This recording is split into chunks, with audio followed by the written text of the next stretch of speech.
So, when I was on the bus 3 years ago, before Christmas that time,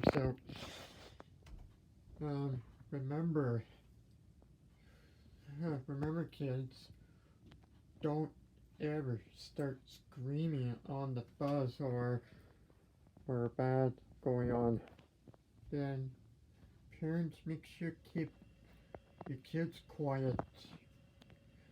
Don't let your kids screaming or crying like that all the times. Please don't ever do that again.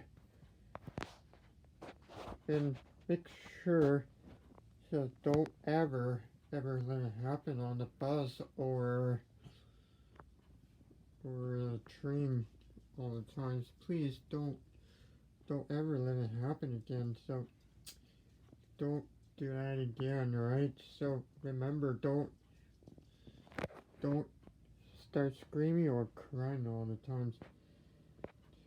Make you uh, very bad.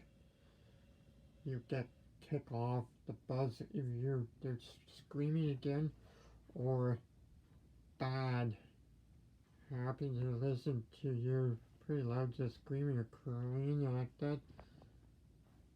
You get yourself in trouble, or else your people get trouble. Ambassador, don't ever do that again, no more. Remember, don't scream or struggling or yell at the driver or that happen on the train or a bus or an airplane like that all the time. Please, all you need to keep it quiet. So make sure to subscribe to my channel. Matthew Sauerbeck, which is me. So we'll see you sometimes once again.